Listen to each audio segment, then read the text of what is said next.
Damos comienzo entonces al webinar del día de hoy, ya 22 de diciembre, previo a las fiestas. Es,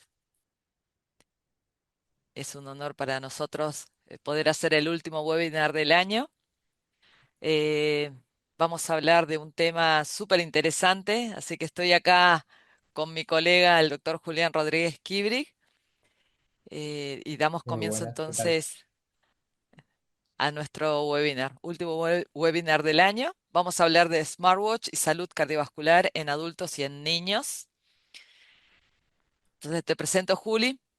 El doctor Julián es cardiólogo infantil, es médico de planta del Hospital de Niños Ricardo Gutiérrez de Buenos Aires, cardiólogo también en cirugía cardiovascular y es el médico que nos ayuda a todo lo que es información, informatización e información y análisis de datos estadísticos en el hospital.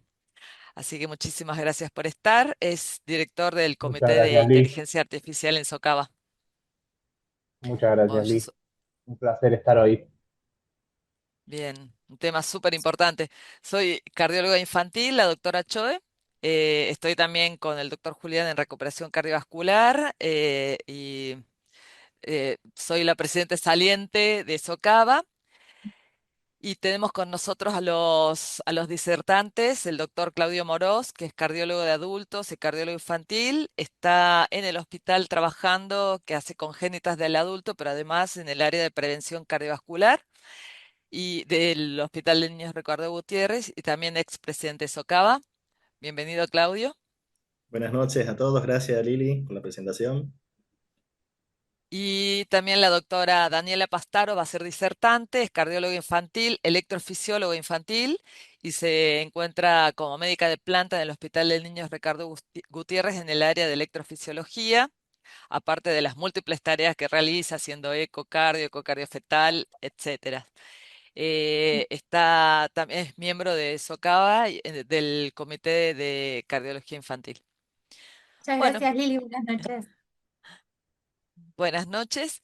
Y para entrar en este tema que es súper interesante, porque yo creo que ya la tecnología está con nosotros y está siendo utilizada más de lo que nosotros podemos saber, entonces nos pareció súper importante tratar este tema, como para poder entender de qué se trata y para poder con eso discernir cuáles son los beneficios que podemos obtener con esto y los riesgos o los cuidados que tenemos que tener. Entonces, en primer lugar, le damos la bienvenida a Claudio para que nos presente su charla. Va a hablar de smartwatch y salud cardiovascular. ¿Qué debe saber el médico cardiólogo hoy? Bueno, te damos entonces la palabra, Claudio. Ahí estoy compartiendo la pantalla, ¿logran verlo? Perfecto, Clau. Bueno, entonces comenzando con el tema de esta noche, vamos a hablar de que esta charla tiene como objetivo brindar a médicos, cardiólogos clínicos y pediatras una visión integral, práctica y crítica sobre el uso de los smartwatches en salud cardiovascular. Y el esquema de la charla vamos a dividirlo en varios ítems. El primero, ¿qué es un smartwatch? ¿Qué mide el smartwatch? ¿Cuáles son los probables usos clínicos? ¿Qué precauciones tenemos que tener en cuenta? Y finalmente las conclusiones.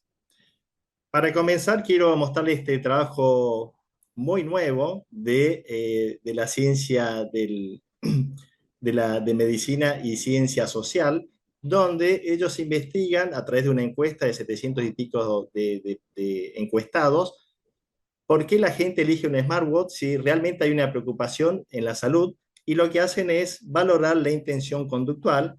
Y cuando hablamos de intención conductual se refiere a la probabilidad subjetiva de que un individuo participe con un comportamiento específico.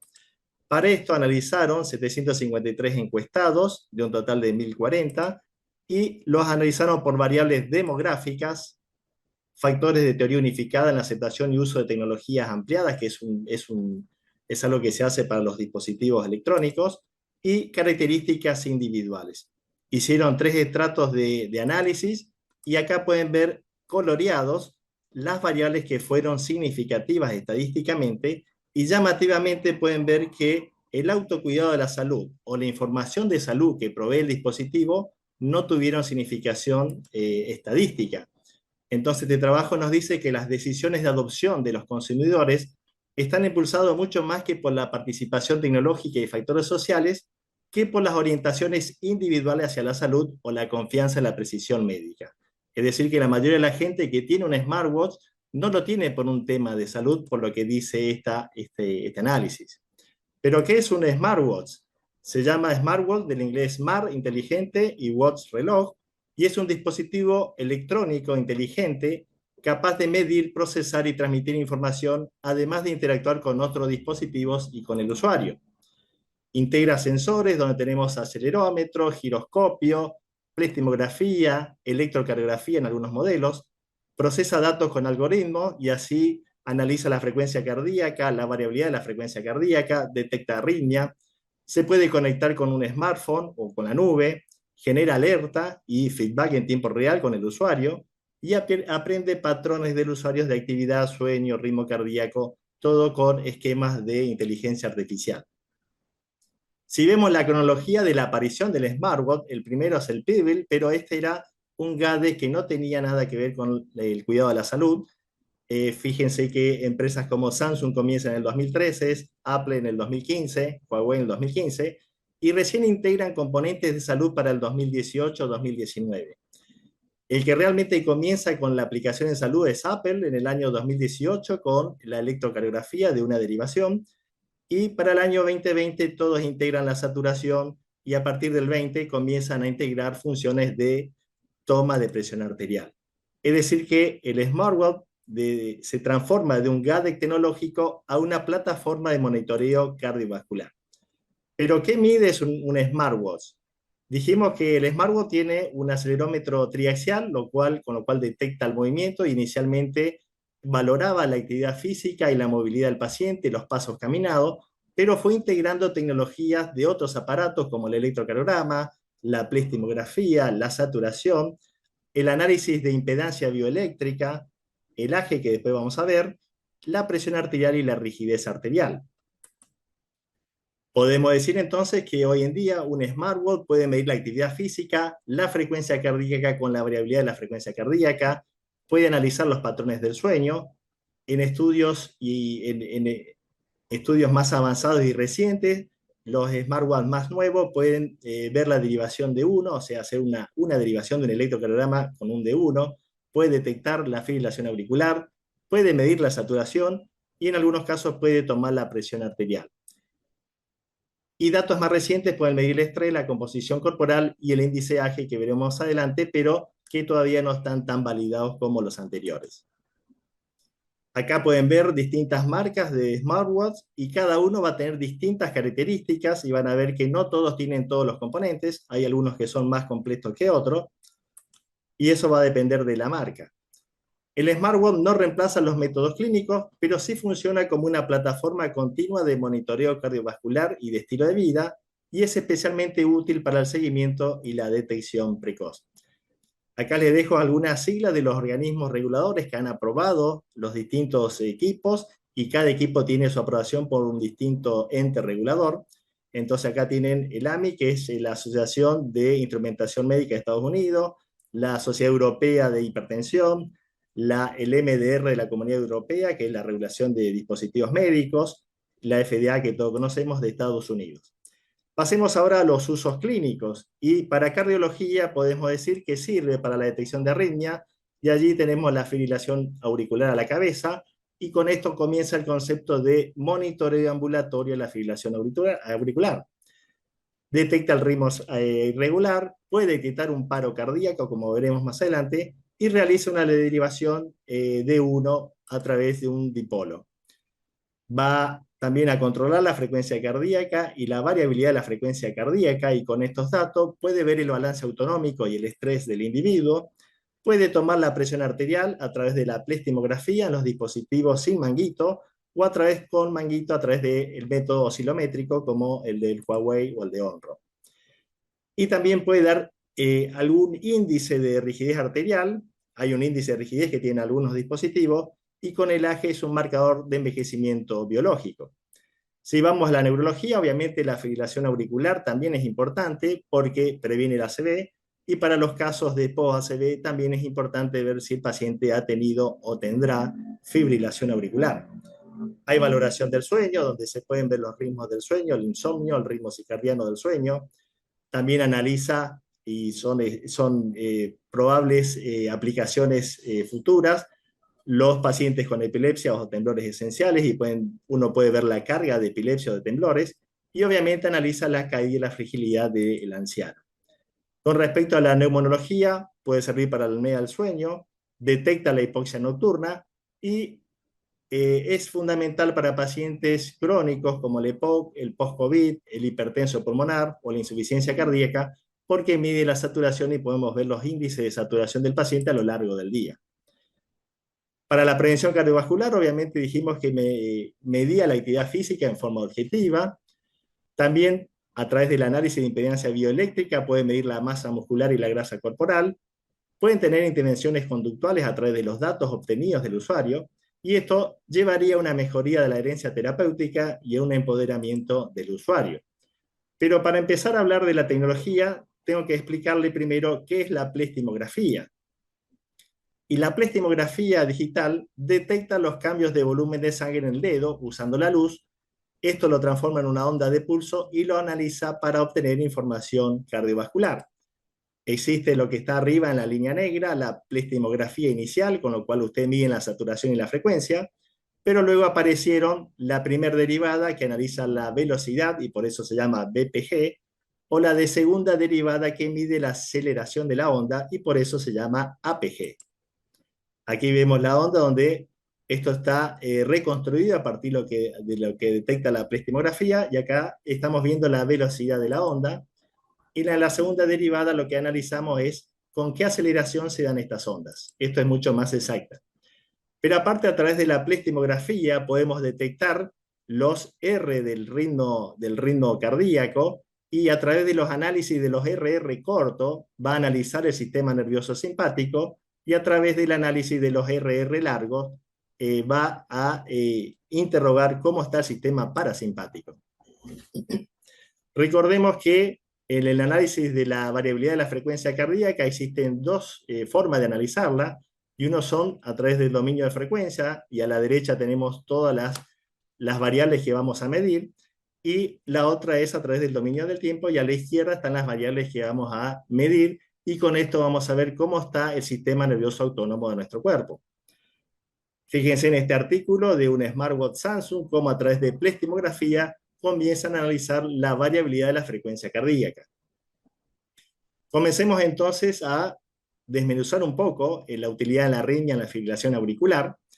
Y esto es importante porque, según las guías europeas de fibrilación auricular, se espera que la prevalencia de fibrilación auricular se duplique en las próximas décadas como consecuencia del envejecimiento de la población, de la creciente carga de comorbilidades, de una mayor concientización de la población y de las nuevas tecnologías de detección. Por eso, en este ejemplo, acá tenemos un smartwatch Samsung que a través de la plestimografía mide la frecuencia cardíaca, analiza la variabilidad del pulso, detecta la irregularidad del ritmo. Esto lo hace en forma automática y pasiva. Cuando detecta un ritmo irregular, hace una notificación de ritmo irregular al usuario, y el usuario tendría que hacer una tira de D1 a través de un dipolo, donde un electrodo está en la carcasa del equipo, y el otro electrodo va a ser tocando el dedo índice de la mano derecha en el sensor que tiene al costado de la malla. Abajo pueden ver representado la tira D1 con un ritmo de fibrilación auricular. Recordemos que entonces que el D1 estudia la diferencia de potenciales entre el brazo izquierdo y el brazo derecho, y solamente mide la diferencia de potencial entre dos puntos, pero no su valor absoluto. El que comenzó con esta tecnología en realidad fue el Apple Watch, y acá pueden ver cómo el usuario está haciendo una tira de D1, y acá pueden ver un PDF con la tira D1 donde se ve perfectamente la onda P, el QRS y la onda T, y con eso, si hay una alarma de ritmo irregular, el usuario puede, si es médico, puede saber si tiene una FA, y si no es médico puede derivarlo a su médico para que vea el registro que tuvo cuando tuvo la alarma de ritmo irregular. Pero el primer trabajo publicado a gran escala, y esto fue patrocinado por el Apple, con 419.000 usuarios de un Apple Watch que participaban en este trabajo publicado en el New England en el año 2019. De este grupo, el 0,52 tuvo una notificación de arritmia por parte del equipo, y estos pacientes, estos usuarios fueron invitados a participar en este trabajo, en los cuales se les puso un parche de monitoreo, como pueden ver abajo, y se siguió registrando con el Apple Watch. Ante una nueva notificación de arritmia, este dispositivo logró un valor predictivo positivo del 84% de detección de fibrilación auricular, y de estos 450 pacientes se detectó en un 34% una nueva FA.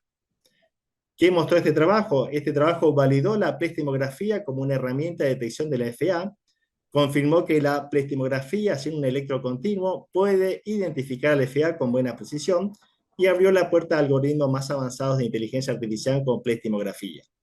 También demostró que el screening digital poblacional es factible, y fue la primera vez que se evaluó la FA en cientos de miles de personas fuera del ámbito hospitalario, y mostró que la tecnología wearable puede escalar a nivel poblacional.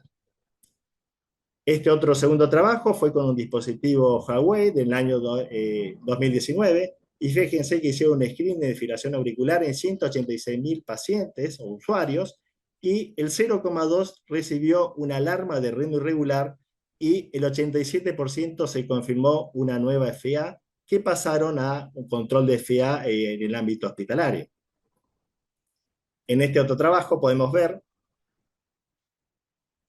en forma comparativa tres dispositivos, y acá tenemos el Apple Watch, el Galaxy de Samsung y el Withing, y acá se analizaron 100 pacientes con fibrilación auricular y 100 pacientes en ritmo sinusal.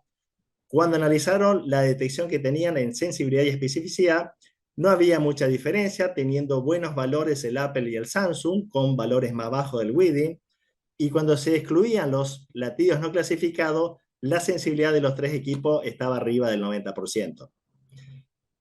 Recuerden que el paciente o el usuario hacía la tira de D1 en los tres dispositivos, y noten cómo la tira de D2, de D1 en Samsung es mucho menos legible, y así lo mostraron las curvas de dificultad para interpretar el electro. Fíjense que en Samsung tiene entre un 20 y un 15%, mientras que Apple y Withing es mucho menor.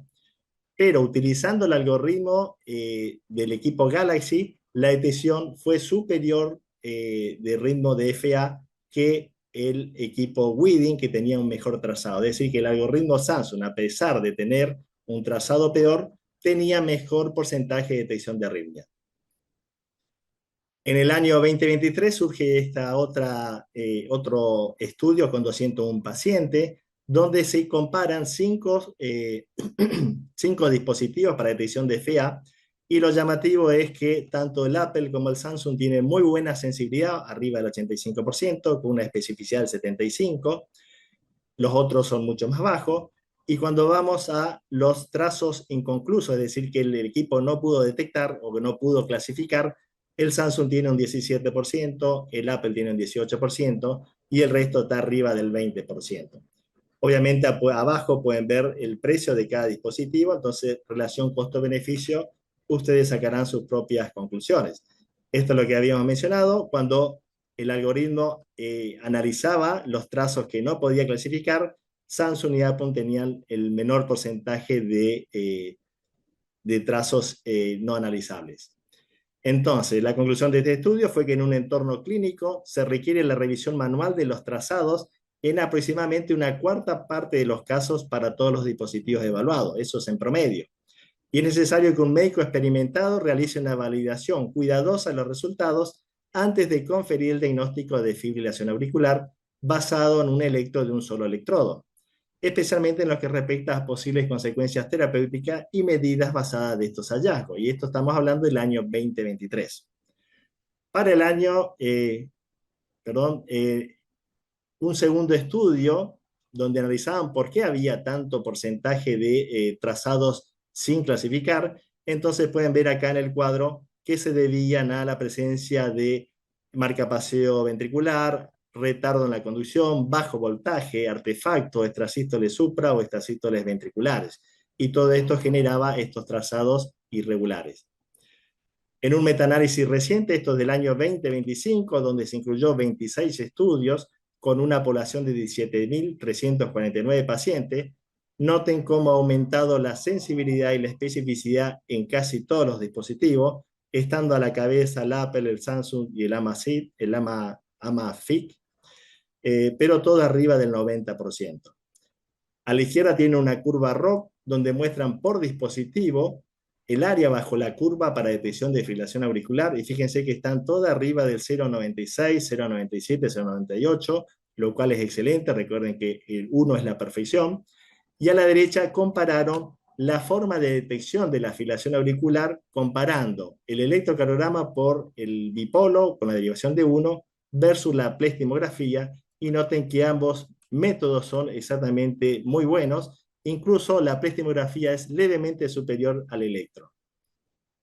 La conclusión de esta sistemática para detección de FA a través del smartwatch nos dice que los relojes inteligentes poseen una excelente precisión diagnóstica para la detección de la fibrilación auricular y por tanto pueden representar una opción adecuada y apropiada para los pacientes. Acá vemos otro trabajo que es una revisión de una revista turca, donde también ellos recolectan todos los case report o trabajos para detección de otras arritmias. Y acá pueden ver cómo han detectado bloqueo AB, arritmias supraventriculares, arritmias ventriculares, y la mayoría han sido con el Apple Watch. También se ha utilizado en pacientes aniosos post-ACV la tecnología de Pulse Watch, que es de Galaxy, y pueden ver cómo hicieron una etapa de reclutamiento de 120 pacientes de 14 días y luego 30 días para ver la adherencia al mismo. Y este sistema detectó la fibrilación auricular en un 92,9% y fue muy preciso, como pueden ver acá en el gráfico. También existe lo que se denomina la videoplextimografía, y esto es lo mismo que la plextimografía, pero a distancia. Es decir, que a través de una cámara, en este caso una tablet Galaxy, o a través de un smartphone, y a través de la cámara, detectan la plextimografía a distancia a través de la coloración de la cara, y con esto pueden sacar el ritmo cardíaco, como lo ven acá, donde dice que el pulso está normal, si la frecuencia está elevada o si la frecuencia está baja. Es decir, que esta tecnología viene creciendo paso a paso. Como dato anecdótico, en este caso, fíjense con un Smartwatch Galaxy en Watch 4, este paciente comienza con dolor de pecho, 65 años, se hace la derivación de 1, pero también la apoya a nivel de la precordial B2 y a nivel de la precordial B4, y obtiene una tira de D1, B2 y B4 precordiales. Llama al hospital, es llevado al hospital y directamente a la sala de hemodinamia, donde le hacen un electro y pueden ver el supranivel del ST en B2 y B4, que ya lo mostraba el smartwatch. Este paciente ingresó directamente a hemodinamia, se hizo un cateterismo y se colocó un stent en la descendente anterior. Otra utilidad que se está viendo es que al detectar el ritmo cardíaco, la respiración, el dispositivo también puede detectar el paro cardíaco. Es decir, que si detecta el paro cardíaco, el dispositivo va a generar una alarma de 20 segundos en el cual, si uno obviamente no está en paro cardíaco, tiene que eliminarla, pero si uno no cancela la alarma, a los 25 segundos activa el sistema de emergencia, y este sistema se llama HeartSafe, y abajo está el acrónimo. Es decir, que en 25 segundos ustedes podrían estar detectando un paro cardíaco en un paciente potencialmente muy enfermo, o con un paciente con alto riesgo de arritmia ventricular. Pasemos ahora a la variabilidad de la frecuencia cardíaca, y hay distintos artículos que nos muestran las equivalencias de los distintos parámetros de variabilidad de la frecuencia cardíaca, y que son mucho más exactos obviamente cuando el paciente está en reposo y no en movimiento. Acá vemos 5 dispositivos digitales para también valorar la variabilidad de la frecuencia cardíaca. Vemos bandas, anillos de distintas marcas, y la variabilidad de la frecuencia cardíaca en reposo medidos por estos equipos tiene potencial como biomarcador digital accesible de salud general parece más sensible a medidas clínicas de largo plazo que a fluctuaciones diarias de estrés o emociones. Veamos ahora qué pasa con el smartwatch y la presión arterial. Recordemos que la presión arterial hay dos mecanismos a través de los cuales se pueden tomar. Uno es cuffless, o sea, sin inflado, y esto se hace a través de pleximografía, y el otro es el método oscilométrico. Esta es una revisión de todos los dispositivos que toman la presión arterial sin manguito, y el método que más se utiliza es el de pleximografía, pero existen otros. Entonces, ¿cómo se hace con el smartwatch que usa la pleximografía? Se introduce una presión arterial con un equipo calibrado, el equipo toma esa presión y toma una pleximografía basal, y cuando toma una nueva pleximografía la compara con la anterior. Y con eso nos dice cuánto se aleja de la presión sistólica y diastólica que tenía el individuo. Entonces, para que entiendan mejor, vamos a ver acá abajo, acá arriba, perdón, a la izquierda, una onda de pleximografía, ven la onda de pulso reflejada, y cuando toma la nueva onda, esta onda cambió, y esto generó que esto se haya alejado de la onda anterior, y esto genera de que el cálculo de presión sistólica ahora está mucho más lejos de lo que habíamos tomado, es decir, que este paciente podría tener ahora, supongamos, 160 de presión sistólica. Estos equipos entonces no toman una presión, no son datos fiables de numéricos, sino nos dice cuánto se aleja de la presión inicial a la que cargamos. Así tenemos estudios como este, con un Galaxy Watch, donde 760 pacientes participaron en la toma de presión con pleximografía, y este trabajo nos dice que la medición de la presión arterial basada en un reloj inteligente es factible para el monitoreo de la presión arterial fuera de la oficina, en un entorno real, manteniéndose la estabilidad de la medición del dispositivo por más de un mes después de cada calibración. Es por eso que estos dispositivos necesitan una calibración una vez por mes. Existe otra forma de tomar la presión a través de estos relojes, y es la presión arterial oscilométrica, y acá tenemos el dispositivo Huawei a la izquierda, o el ORROM, los cuales están avalados, y abajo tienen las siglas de los organismos reguladores que lo avalan. Y en este trabajo, donde compararon la utilidad del smartwatch Huawei versus monitoreo ambulatorio de la presión arterial, 109 pacientes se eligieron, 85 participaron del estudio. Tuvieron la fase de día 85 pacientes y la fase nocturna el 46.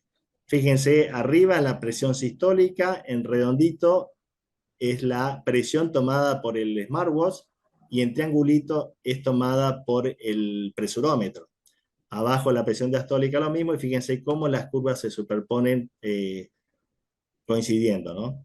La conclusión de este estudio fue que el Huawei Watch 2 es un dispositivo clínicamente validado que proporciona lecturas de presión arterial nocturna comparables con el monitoreo ambulatorio de la presión, con la ventaja significativa de una mínima interrupción del sueño, posicionándolo como una alternativa valiosa para el monitoreo de la presión o de la hipertensión nocturna.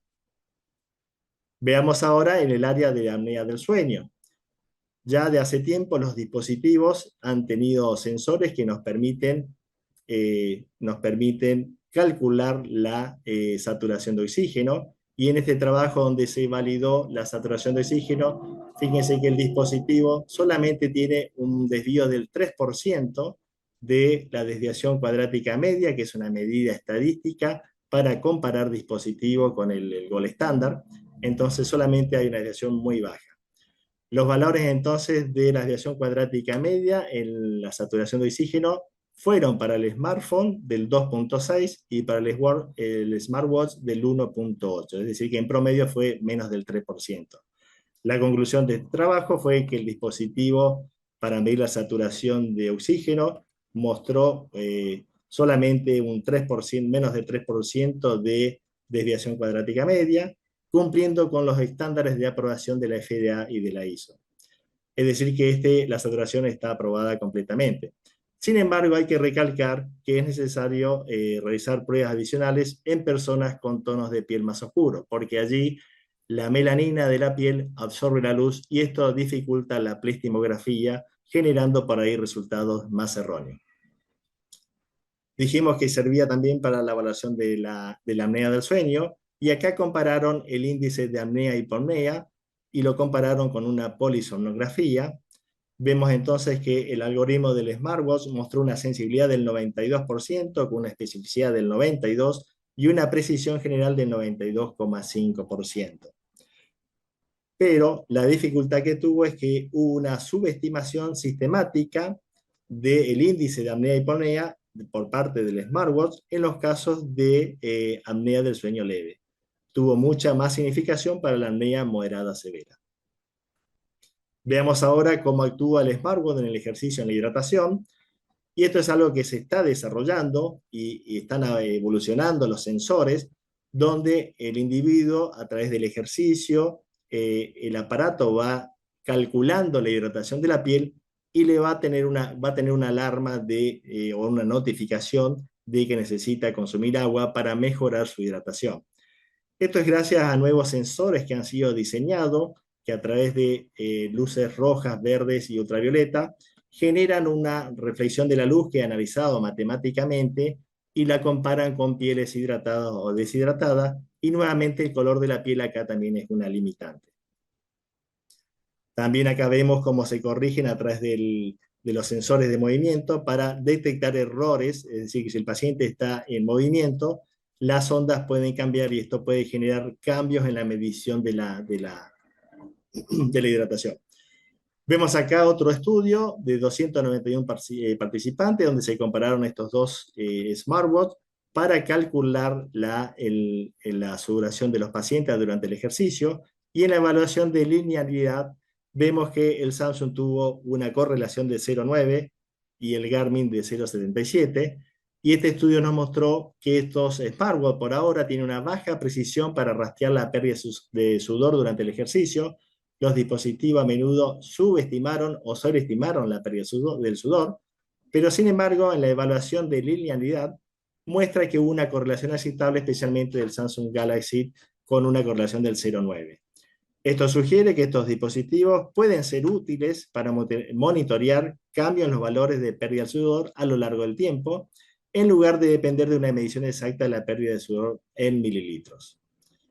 Pasemos ahora a lo que son el AGE, que son los productos finales de la glicación avanzada.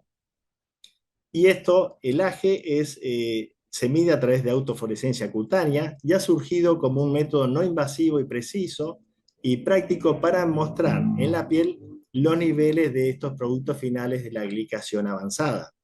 Acá vemos un metaanálisis de 10 trabajos donde a mayores niveles de AGE, mayor es la mortalidad cardiovascular. Acá vemos el dispositivo avalado, que es el AG Reader, a través del cual obtenemos estos niveles de productos finales de la glicación, y que se lo ven en la piel.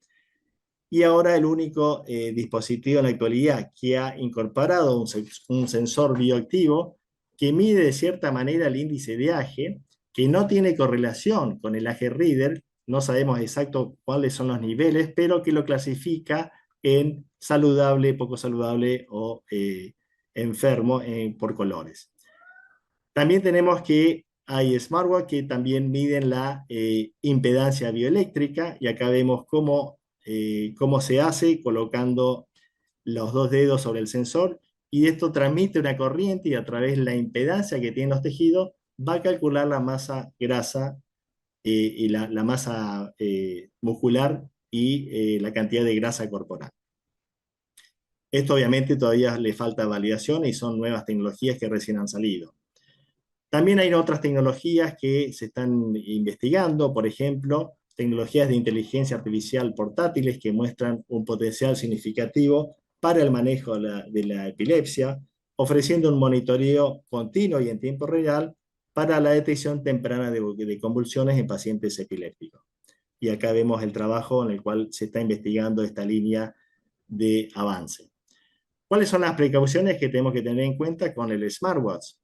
Por ejemplo, en este trabajo analizaron el impacto de las falsas alarmas, y en este trabajo hubo 67% de alerta falsa de ritmo irregular, y estos se debieron a movimientos del dispositivo o a la presencia de arritmias como extracítoles supraventriculares o ventriculares. Esto generó que los pacientes que tenían falsas alarmas caía la calidad de vida del paciente y caía el manejo de los síntomas crónicos por parte del paciente, como pueden ver a la izquierda.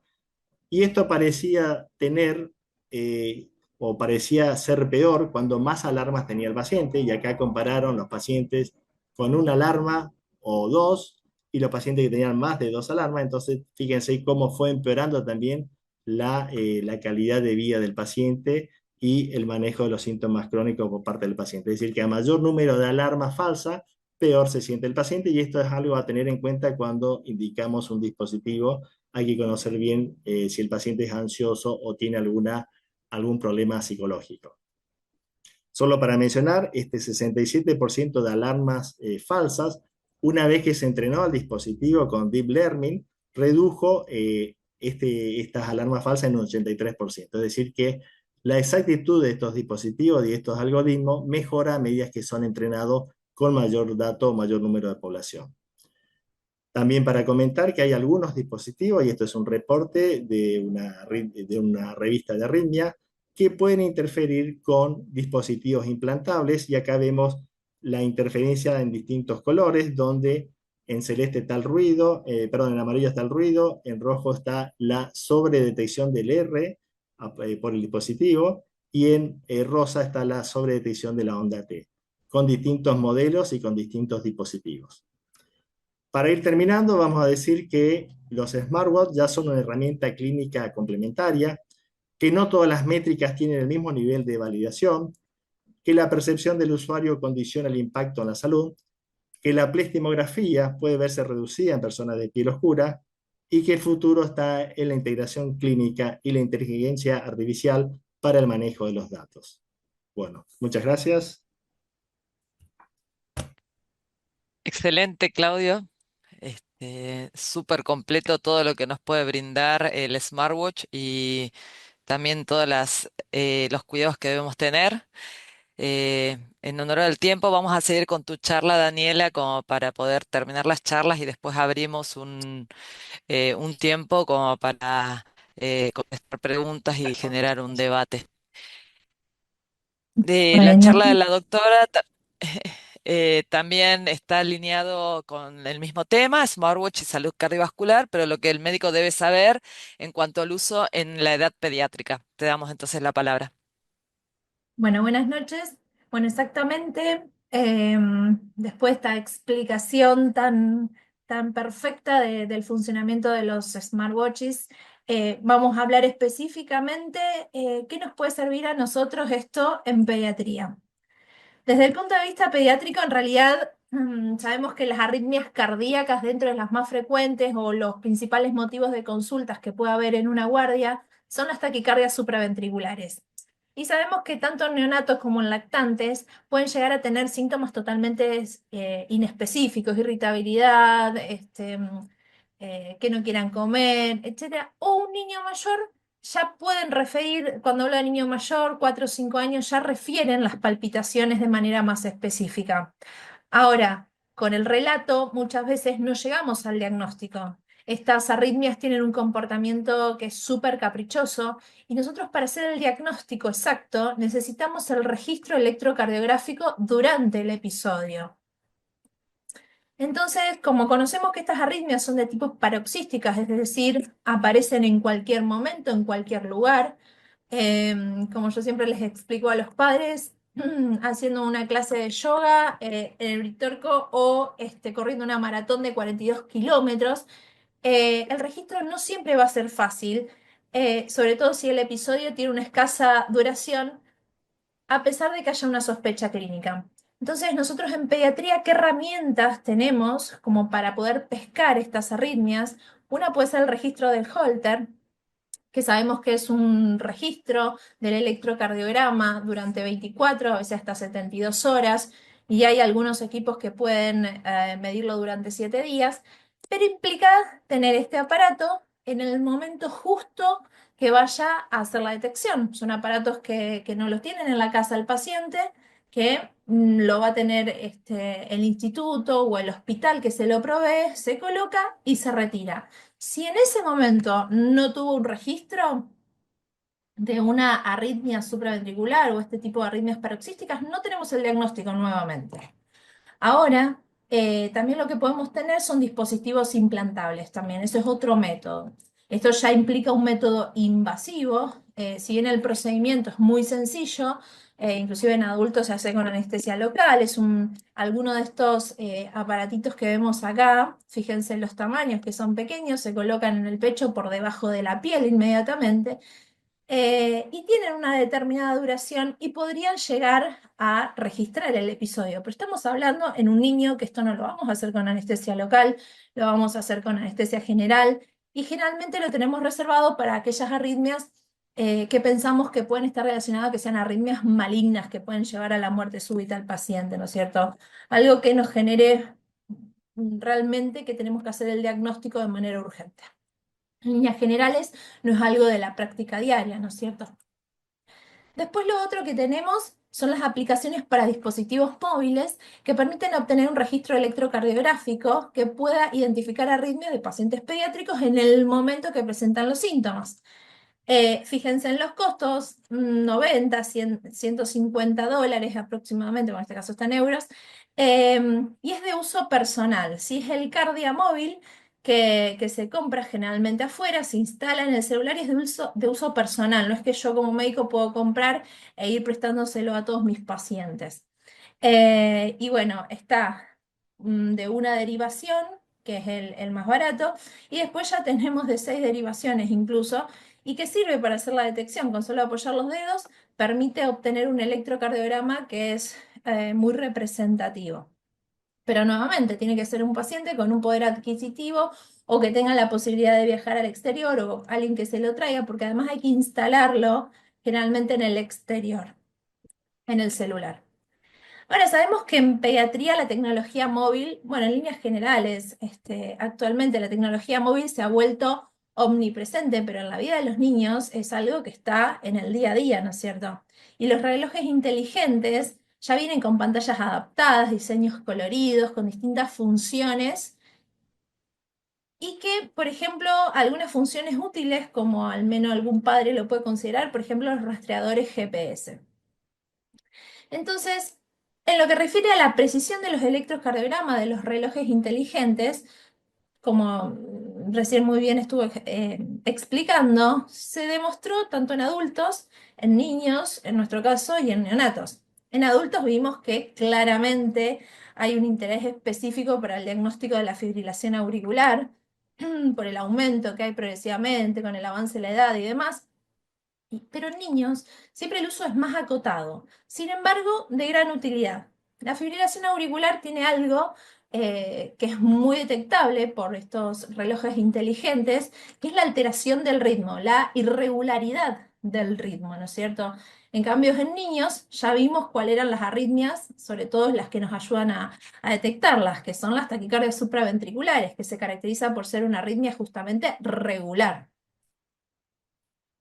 Ahora, otra cuestión que nos sucede en el consultorio, aquellos pacientes quizás adolescentes, que se lo escuchaba a Claudio cuando mencionaba que tenemos que ver la parte psicológica, si es un paciente ansioso o no, al momento de indicarlo, porque muchos adolescentes ahora están llegando al consultorio y consultan por la frecuencia cardíaca elevada o taquicardia, o el profesor de gimnasia, taekwondo, etcétera, les hizo medir la frecuencia cardíaca y tenían la frecuencia más elevada que el resto de los compañeros.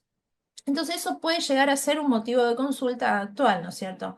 Ahora, la probabilidad de que una arritmia verdadera en los pacientes pediátricos con problemas de la frecuencia cardíaca, en realidad a través de los relojes inteligentes, en los estudios que tenemos, fíjense, son todos estudios muy nuevos, este es un estudio del 2023, es baja, alrededor del 15%. Ahora, la probabilidad de un diagnóstico verdadero de la arritmia con síntomas versus sin síntomas fue del 3%.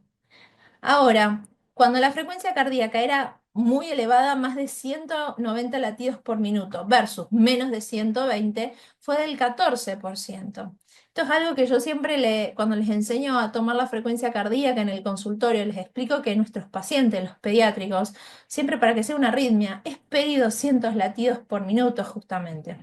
Y fíjense que el valor predictivo positivo cuando tienen una frecuencia cardíaca más de 190 latidos por minuto y con síntomas, ¿sí? Fue de casi el 40%. Y el valor predictivo negativo, que esto es mucho lo que nos sirve y que es en ese motivo de consulta que vienen porque tienen taquicardia, cuando no tenían síntomas ni frecuencia mayor a 190, fue muy cercano al 100%, ¿sí? Entonces, para esto sí nos puede servir a nosotros en la práctica diaria. Sabemos que, como se mostró recién, para registrar un electrocardiograma, el usuario tiene que mantener el dedo índice en la corona y en 30 segundos. Entonces sabemos que ese es un método que lo podemos utilizar, si bien no se sabe específicamente a partir de qué edad se puede detectar de esta manera, va a depender de la habilidad de cada paciente. Y sabemos que en neonatos también se puede hacer con la participación activa de un adulto que aplica el dedo del neonato sobre la corona. Entonces también nos serviría en niños más chiquitos. Entonces, finalmente, ¿cuáles serían las aplicaciones que tienen los electrocardiogramas de los relojes inteligentes en niños? Bueno, van a diferir considerablemente a la de los adultos. En la población pediátrica, los electros de los relojes inteligentes pueden ser útiles para el diagnóstico de esto que estuvimos hablando, que son los episodios paroxísticos de taquicardia, porque pueden ser difíciles de registrar justamente en el entorno clínico. Y en el caso de síntomas paroxísticos, se puede realizar este registro del electrocardiograma en el smartwatch en cualquier momento, lugar y con la frecuencia que uno desee. Fíjense este estudio, también de 2025, que es la validación del smartwatch, del electrocardiograma del smartwatch, en los chicos comparados con un electrocardiograma evaluado, digamos, en papel de 12 derivaciones. Y lo que se vio, que las mediciones automatizadas del reloj inteligente y del electrocardiograma automatizado de 12 derivaciones, em, para el intervalo del QT corregido, ¿sí? Fue peor que para el QT. Entonces, esta sería otra utilidad, ¿no es cierto? La medición del QT en nuestros pacientes. Parece que el intervalo QT corregido, medido automáticamente, estaría subestimado en el reloj inteligente tanto en niños como en adultos. ¿Por qué? Porque la diferencia en la concordancia entre el QT corregido y el QT compara las mediciones del reloj inteligente y el electro de 12 derivaciones. Entonces fue insignificante el realizar mediciones manuales en el electro del reloj inteligente. El reloj inteligente calcula el QTC utilizando una frecuencia cardíaca promedio. Y si, bueno, en ese intervalo de 30 segundos, y si nosotros recordamos cuando medimos el QT, lo que hacemos es medir el QT y agarramos el RR precedente. Entonces esto es lo que llevaría a esta variabilidad o a esta menor utilidad del QT corregido evaluado por el reloj inteligente. Entonces la determinación manual del QT corregido puede optimizar la validez basado en el reloj inteligente para que pueda utilizarse en la práctica clínica como herramienta de cribado para detectar cambios en el QTC a lo largo del tiempo. Y justamente la relevancia clínica que vamos a tener nosotros en poder medir el QTC o el QT van a ser las arritmias potencialmente mortales, ¿sí? Que tengan un QT prolongado. Y justamente hay varios fármacos comunes, por un lado no antiarrítmicos, que causan la prolongación del QTC, tanto en adultos como en niños, los antihistamínicos, los antipsicóticos, antidepresivos o macrólidos. Y justamente con el aumento del diagnóstico de patologías psiquiátricas, que cada vez se utilizan más estas medicaciones en niños, un electrocardiograma antes y después del inicio de la medicación que prolongue el intervalo del QTC y con cambios en la dosis sería muy útil para nosotros. Entonces, sustituir los electrocardiogramas de 12 derivaciones realizados en el hospital o la consulta médica por la monitorización regular en casa mediante un reloj inteligente podría llegar a convertirse en una alternativa atractiva en el futuro, siempre que los resultados sean precisos. Necesita un poquito más de estudios, pero creo que podría ser una utilidad para nosotros en la práctica clínica. Esas son las principales utilizaciones que tenemos en pediatría. Muchas gracias. Muy bien, muchísimas gracias, Daniela. Bueno, esto abre a Dale. muchísimos interrogantes que vamos a ir degranando a futuro a medida que vayan mejorando la tecnología. Esto es algo súper novedoso que estamos viendo ahora. Yo creo que así como uno de los primeros trabajos que mostraste, Claudio, que hablaba el motivo por el que la gente tenía smartwatch y nadie estaba pensando en la salud cardiovascular o en el trazado de electrocardiograma como para comprarse el reloj. O sea que en realidad estamos yendo al revés. Estamos viendo que hay un montón de población que está teniendo estos relojes y estamos intentando ver qué utilidad le podemos encontrar a los datos obtenidos. Así que bueno, no sé, Juli, si querés empezar con la ronda de preguntas. Ahora en el chat no tenemos ninguna, pero me interesa mucho lo que dijo Claudio y sobre todo aplicado en pediatría, sobre cómo es la opción a futuro de analizar el Big Data con inteligencia artificial para integrar todas estas mediciones y tener un monitoreo constante de la salud. Es, es de un potencial asombroso. En uno de los slides de la charla, en el 2023 había 110 millones de personas que tenían un smartphone que era de Samsung y 3 millones de personas que tenían un smartwatch de Samsung. Entonces, si las empresas colaboran, como hizo el Apple Watch, en trabajos de investigación, yo creo que se pueden sacar muchos índices nuevos, inclusive, para detectar problemas de salud en forma temprana en una población de distintos grupos etarios, ¿no? Entonces creo que hay mucho por hacer y en colaboración con la industria creo que se podrían generar nuevos índices inclusive que sean muy confiables y aplicarles deep learning, machine learning, digamos, y comenzar a obtener patrones de probables enfermas o predecir FA, como se ha hecho con algunos algoritmos de inteligencia artificial, decirle a la persona, estás por tener una fibrilación auricular, sería buenísimo, ¿sí? Y eso tendría mucho impacto en la salud, creo yo. Sí, una de las preguntas que les quería hacer a todos, digamos, que piensan sobre el tema, es, ahora estamos teniendo una población de gente joven que son muy ansiosas por el uso de dispositivos, de celulares, de redes, que están constantemente necesitando cosas que los estimulen, digamos, y tenemos una generación muy ansiosa. ¿Qué cuidados deberían tener, deberíamos tener nosotros como médicos, digamos, en cuanto a lo que es el uso de estos dispositivos y las alertas que podemos, eh, digamos, decirle a nuestros pacientes que deben tener? ¿Les parece que esto puede generar algún inconveniente en cuanto a lo que es la hipocondría, la ciberhipocondría, digamos? Este, ¿qué ven con respecto a eso? Y si les parece que los pacientes deberían tener algún tipo de evaluación previa psicológica como para saber si es que tenemos que ver qué tipo de personalidad tienen como para tener un poco más de cuidado con estos datos, ¿no? ¿Qué les parece el tema? Que es una de las cosas que más me preocuparía, sobre todo porque la población joven, que es la que tiene los relojes, es más ansiosa y más de preocuparse por un montón de cambios que pueden tener. Yo creo que por el momento que hay pocos estudios y demás, y sobre todo los adolescentes que lo vemos, sigue primando la clínica, ¿no es cierto? Este, como lo expresé, a mí ya personalmente me llegan pacientes con la típica taquicardia y demás detectada por smartwatches, entonces creo que tiene que seguir la valoración clínica y la sintomatología del paciente. Después, ya si hacer o no una valoración psicológica para indicarlo, pasa que está muy al alcance de todos, ¿viste? Entonces me parece un poco más difícil. Pero sí nosotros como médicos ser vamos a tener que ser quien lo limite, ¿no es cierto? A esto. Claro. Como vos decías, en el adolescente la mayoría puede tener un smartwatch que no tuvo una indicación Sí. médica.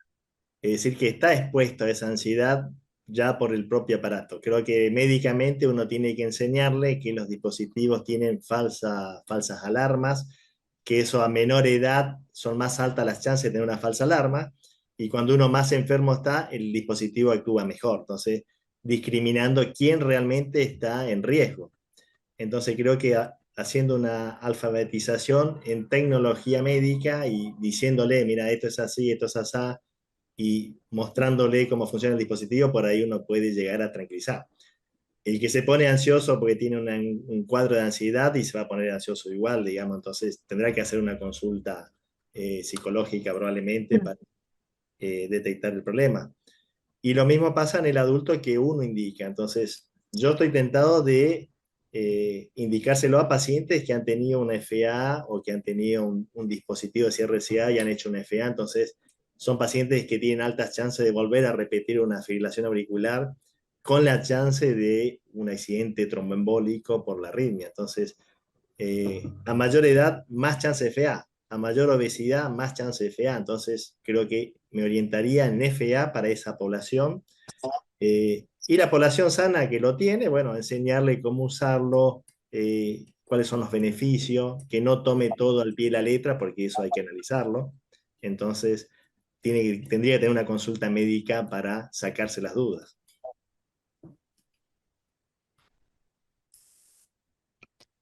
Acá ponen que en pediatría se proyecta algo que no nos hayan, creo que es una pregunta, si se proyecta algo que no Claro. nos hayan contado, porque no hay todavía mucha Biblia, pero que parecía venirse como muy importante para su uso. Y volvemos a decir lo mismo, yo creo que en realidad uno como médico le intenta buscar una utilidad de algo que todo el mundo está usando. Es Ujú, tal más, cual. digamos, que venimos al revés, que como que la tecnología nos pasó por arriba y nosotros ahora estamos intentando ver si eso le podemos sacar provecho en cuanto a lo que es la prevención o en cuanto a lo que es el cuidado de la salud en esta población. No sé, no sé si alguien quiere decir algo más. Yo creo que Sí. el smartwatch se lo puede dividir para dos poblaciones, población sana, población enferma. Entonces, en población enferma, gente con alto riesgo de arritmia, evento cardiovascular, paro cardíaco por arritmia, o sea, creo que un smartwatch serviría, si bien acá en la Argentina todavía no está armado el sistema, pero de armar un sistema, el Apple ya lo tiene, que manda un SOS si hay una descompensación o vos no respondés. Eso se puede programar en cualquier smartwatch. Entonces, podríamos tener una activación del sistema de emergencia muy rápido, como mostré, de 25 segundos, y ganaríamos un tiempo primordial para que ese paciente tuviera una atención rápida. Hoy en día, con el envío de un dron, con un desfibrilador, que se comenzara a actuar con la tecnología, ¿no?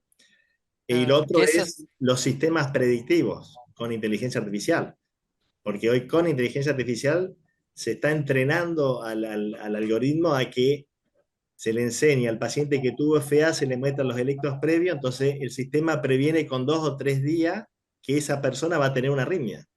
Entonces imagínate que el dispositivo te avise de que están vayas al médico, aumentando, claro, estás claro. aumentando esa arritmia, anda a hacerte un chequeo. Creo que tiene mucha potencialidad el método. Sí, inclusive los relojes que tienen sensor de movimiento de altura, si son movimientos bruscos, de descenso, también avisa, gente añosa, digamos, pueden dejar programado como para que avise a los familiares que tuvo una caída alguien que, por ejemplo, vive sola. Eso, cuando lo leí, me pareció fantástico, ¿no? Como sensor para la gente que vive sola, en definitiva, unas cosas tan interesantes, un montón de aplicaciones que uno no conoce o que está recién intentando, está recién familiarizándose, que podrían ser muy útiles para lo que es la evaluación de la salud, ¿no? Acá preguntan sobre los Samsung, ¿qué reloj debería comprar? Porque Eh, tiene un Samsung, el celular. Después, ¿qué reloj debería comprar y para detectar las arritmias? el último modelo es el Samsung, el Galaxy Watch 8, pero el 7, el 6, todos Sí, ya tienen lo detección. detectaban, claro. Sí. Yo he mostrado trabajo con el Watch 3, que detectaba FA. Le pasa que fueron mejorando Y esto porque van entrenando el modelo, los Tal sensores cual. van mejorando. Y una limitante que lo mencioné en la charla es la piel oscura, porque cuanto más melanina tiene la piel, más se absorbe la luz, entonces dificulta la medición por plastimografía, ¿sí? Pero obviamente ya están sacando nuevos sensores, nuevos algoritmos, o sea, van solucionando la temática, pero tengan en cuenta eso, si tienen que indicar un smartwatch, el color de la piel puede ser una limitante, hoy por hoy. Ah. Y yo en esto no me interioricé, pero hay trabajos que publiquen de cambios digamos, del estilo de vida con los resultados que te brinda el reloj. ¿Eso se ha hecho, digamos? Gente joven que tiene los relojes inteligentes y te avisan cuánto corriste, cuál es tu frecuencia, cuánto es tu descarga simpática, digamos, si hubo Sí. repercusiones con respecto a eso y cambio de estilo de vida. Yo específicamente no mostré trabajos, pero sí hay, viste que te dice que hay un empoderamiento del usuario porque vos te sentís estimulado, eso está medido y hay trabajos, lo que pasa es que mostrar todo tampoco era posible, Claro, pero sí, sí hay sobre beneficios. Lo que no hay de beneficios sobre mortalidad, no, no hay ni un trabajo que claro. muestre que ha bajado la mortalidad ni nada, pero eso sería muy difícil de probar hoy por hoy, ¿sí? No, aparte con el uso, digamos, no sé, hay tantas variables, pero yo lo que pienso es que nosotros como médicos podríamos sacarle provecho si es que conocemos mejor la tecnología, ¿no?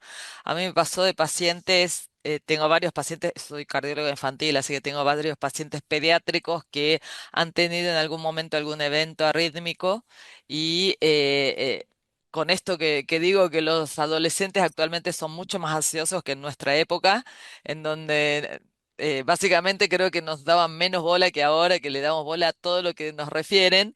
Entonces cuentan esto de, no, no sentí alguna cosa y entonces el smartwatch en alguno de los casos me sirvió porque era, bueno, a ver, si te da menos de 190 quédate tranquilo, respira hondo, vas con cambio, vas a ver que esto no es nada y en otros es como que el hecho de estar constantemente viendo les genera una ansiedad por la tecnología. Entonces, por eso es lo que yo planteaba que si deberíamos tener como un cuidado especial con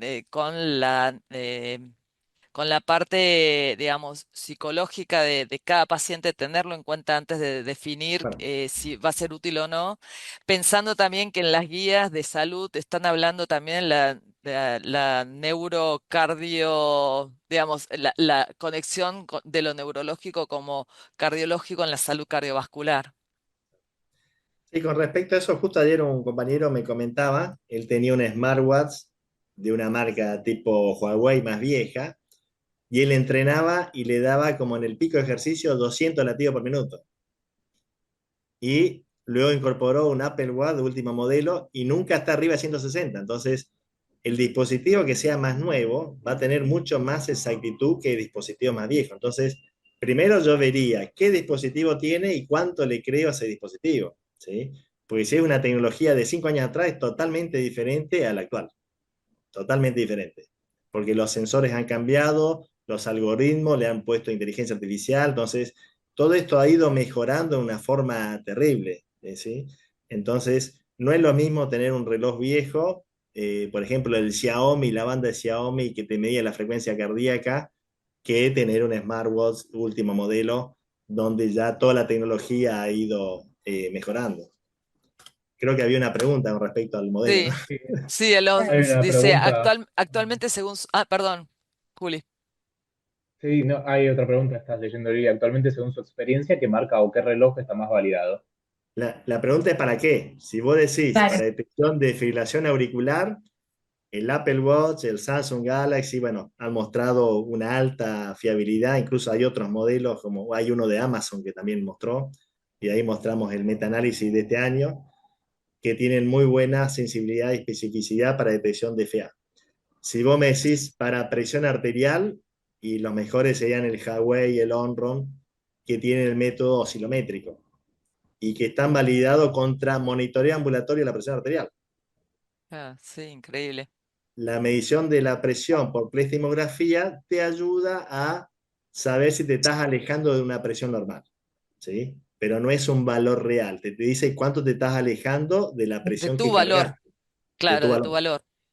valor. Pero para mí es válido que si vos cargaste 130 y te está diciendo, te estás alejando de 130 para arriba, y bueno, también es útil porque te vas a ir a tomar la presión. Ah, Claro. Yo tengo una pregunta, no sí. sé si han leído, si hay publicaciones al respecto, si ha mejorado en algún lugar, imagino en Estados Unidos donde está más difundido todo el uso, o en Europa, en sitios remotos, si ha mejorado la accesibilidad a la salud o la tasa de consultas en sitios donde no hay capaz un especialista en la zona. Yo no he leído ese trabajo, lo que he leído es sobre la adherencia del paciente, es decir, pacientes que han tenido una ACV y le ponen ese trabajo de 120 pacientes añosos, donde le ponen un smartwatch y ven la adherencia por 30 días y hubo una buena adherencia del paciente a las nuevas tecnologías porque se sentían más confiados, más seguros. Obviamente, si le aumenta una alerta falsa, le va a bajar la calidad de vida, pero eso ha ido bajando, esa tasa de alerta alta ha ido bajando, hoy es bastante baja. Ujú. Sí, y en cuanto, Claudio, en cuanto a los relojes, digamos, en el caso de adquirirlos, conviene que tengan los dos métodos de medición electrocardiográfico, el atletismo y junto con el electro de una derivación. ¿Eso hay diferencia? Médicamente, Sí, yo prefiero tener los dos métodos, porque claro. tenés la plethysmografía y tenés el dipolo. Tenés la opción de decir, me quedan dudas, hacer la tira de D1. Pero en la revisión esa que mostramos, los dos métodos han sido muy exactos para detectar FA. El digital, el electrodigital y la plethysmografía, ¿sí? Ujú. Pero médicamente hablando, si no es una FA, te conviene tener la tira de uno porque si es un paciente pediátrico o ves una TPS, por ahí podés llegar a inferir que sea una TPS si ves el inicio, el final, bueno. Si es un bloqueo AB, lo mismo. Un paciente anciano, te hace un bloqueo AB completo, lo vas a ver con un D1. Claro, sí, sí. Y después el otro tema es cómo educar a nuestros pacientes para que no estén las guardias atiborradas de gente que detectó alguna cosa con el con el reloj y que vayan Sí. este, vayan, digamos, a las guardias, ¿no? Entonces, tener nosotros también conocimiento del tema, yo creo que ayuda mucho a poder también transmitir la información y poder hacer el clivaje de todo el arsenal de información que va a recibir el paciente para que no se angustie con todos esos datos, ¿no? Yo creo que va a ser un servicio o que lo va a terminar ofreciendo la empresa, supongamos Apple, Samsung, decir, ¿querés consultar con un médico? Poné la tarjeta, $1, $2 y tenés una respuesta de un médico. Calculo que va a ser así. Claro. Tenemos otra pregunta en el chat de la doctora Rendina de Bolsón. Y el uso para pacientes con estrés ventriculares en adolescentes que hacen mucho deporte es útil como para evaluar. Por el momento en pediatría no. Como decía, pasa que es un tema un poquito más amplio, pero las extrasístoles que te tire de una derivación, si bien, bueno, como mostró Claudio en el infarto, que podía utilizarse otras derivaciones, inclusive se puede poner en la pierna y demás, si tiene baja sensibilidad o si no hay buen registro, se puede poner en otra localización en el momento que uno tenga síntomas. Lo que pasa es que me diga que tenga extrasístoles, la verdad que no es significativo como para después hacer un diagnóstico. Eso sí lo veo mucho más útil para valorar en 24 horas un Holter, por ejemplo, ¿sí? Esto no nos va a dar pronóstico, no nos va a dar gravedad, no, puede decir, sí, tiene extrasístoles, punto, pero no nos va a definir absolutamente nada, no. Sí, igual siempre diciendo esto ahora, en este momento. Bueno, Como sí, viene tal. Sí. avanzando la tecnología, yo creo que vamos corriendo lo de atrás y cada vez tiene como más cosas, y que iremos teniendo que actualizarnos en la Sí, información de las nuevas tecnologías que irán apareciendo. totalmente. Imaginen un screening de FA en la terminal del tren que por un video facial te diga está en FA o no. Anda al médico, o sí. y haces un Sí, screening de población general. Entonces, sí, el impacto en salud que podría tener detectar arritmia en forma precoz, en forma asintomática, con una videoplastimografía. tal cual. Claro. Así que bueno, es increíble todo lo que va avanzando la medicina. Y creo que como médicos no solamente tenemos que tener en cuenta toda la parte de bibliografía, de lo clásico que nosotros vamos leyendo, de los trabajos que van apareciendo, sino también estar atentos a las nuevas tecnologías, a los nuevos avances, inclusive no médicos como en este caso, que después se termina fusionando y tienen utilidad para nosotros y tienen el peligro de que nosotros tenemos que saber digamos, qué complicaciones o qué conflictos pueden generar en nuestros pacientes como para poder manejarlo, ¿no? Yo creo que lo importante es darle herramienta al médico para decir, sí, creo que en esto me puede servir. Después el médico puede tener distintas aplicaciones que por ahí uno no lo pensó. El otro día en una charla de hipertensión pulmonar, un médico decía que con el tratamiento de hipertensión pulmonar, con el smartwatch, se daba cuenta de cuánto había aumentado la actividad física del paciente.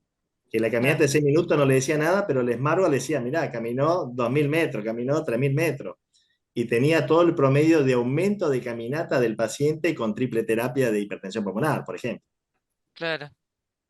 No, sí, Bueno. increíble. Bueno, siendo las 21:15, un 22 de diciembre, yo creo que es un tema apasionante para el que nos gusta todo lo nuevo, la tecnología y todo lo demás. Hay mucho por desarrollar. Creo que somos nosotros el buffer de lo nuevo con la utilidad y con los peligros que pueden llegar a tener estos dispositivos y que nosotros tenemos que conocer de qué se trata para poder utilizarlo de la mejor manera. No sé qué quieren agregar para hacer el cierre del año. Primero, felicitar a toda la gente que se unió, porque un 22 de diciembre unirse a un webinar realmente es Mm. para aplaudirlos. Lo otro, que esto queda grabado y va a ser subido al canal de YouTube y a la página web donde pueden ver los webinares previos. Y bueno, nada, esperamos encontrarlos en el 2026 con ganas y con mucha fuerza para hacer nuevos proyectos. Muchas gracias a Bueno, todos por conectarse. Felices fiestas. muchas gracias a todos y felices fiestas para todos y nos vemos en el próximo año. Chao, Bien. felicidades. Chao, hasta luego, felicidades.